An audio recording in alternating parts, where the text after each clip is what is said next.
सभी को जय हिंद जय भारत। आप सभी लोग परेशान हैं रिजल्ट को लेकर, क्योंकि जो आपका पहले एग्जाम हो गई थी, फिर आपकी रनिंग हो गई, मेडिकल हो गई, और लास्ट 31 जनवरी को आपका जो रीमेडिकल था एमएच का वो भी कंप्लीट हो गया। लेकिन उसके बावजूद भी रिजल्ट नहीं आ रहा है, तो आप लोगों को कहीं ना कहीं कौतूहल भी है, कहीं ना कहीं ये दिमाग में भी बार बार चीज़ें आती है कहीं रद्द ना हो जाए, क्योंकि कई लोग कहते हैं रद्द हो गई है, इसमें चेंजमेंट हुआ है, ये हुआ है, वो हुआ है। तो आज इसी विषय पर बात करेंगे, और आप कॉल करते हैं तो उससे भी आभास होता है कि आप कितने परेशान हैं।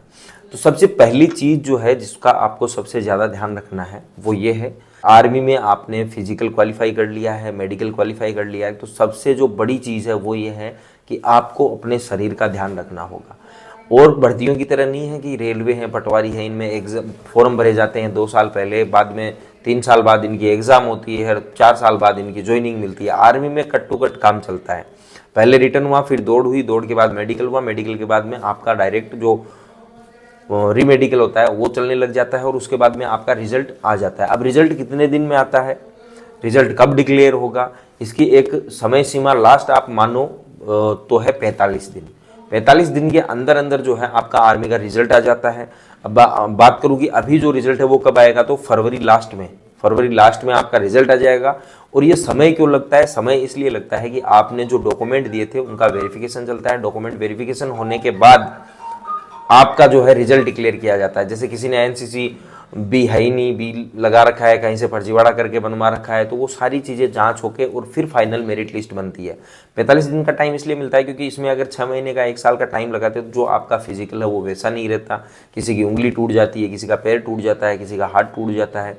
तो इन सब चीज़ों का भी ध्यान रखना पड़ता है, और आप भी इस चीज़ का विशेष ख्याल रखें। ज्वाइनिंग आपको तुरंत मिलेगी रिजल्ट आते ही, ये भी आपको पता है। और रिजल्ट आने के बाद भी जब आप तहसीलदार के यहाँ, पटवारी के यहाँ, सरपंच के यहाँ, जहाँ भी आप डॉक्यूमेंट के लिए घूमते हो, तो एक गाड़ी जो है वो किराए पे लें और उसी में घूमें। बाइक में घूमने से बचें, क्योंकि बाइक हम चलाते हैं तो कहीं ना कहीं माइंड में ये रहता है कि मेरा शरीर का जो है मुझे ध्यान रखना है। और जो बाइक चला रहा है, आप पीछे भी बैठे हो, तो उसके भी दिमाग में कहीं ना कहीं ये रहता है कि सेफ्टी से चलानी चाहिए, इसको लग गई, पैर टूट गया, हाथ टूट गया तो आर्मी से वंचित कर दिया जाएगा। क्योंकि आपको बता दूं कि एकेडमी पिछले 7-8 साल से चला रहे हैं।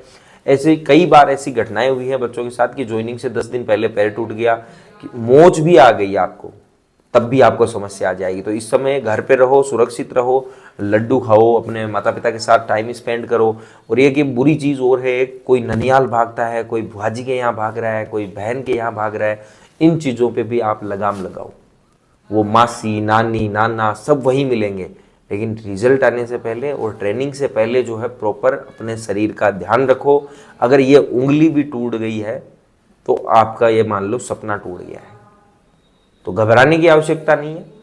ये फरवरी लास्ट में, मार्च फर्स्ट में, इन दोनों में से एक में आपका रिजल्ट आएगा, क्योंकि 45 दिन का समय जो है वो 15 मार्च तक जो है कंप्लीट होता है। इसलिए अपने शरीर का ध्यान रखें, स्वस्थ रहें। मौसम भी चेंज हो रहा है तो जुकाम बुखार लगी हुई है, तो इसका भी विशेष ख्याल रखें।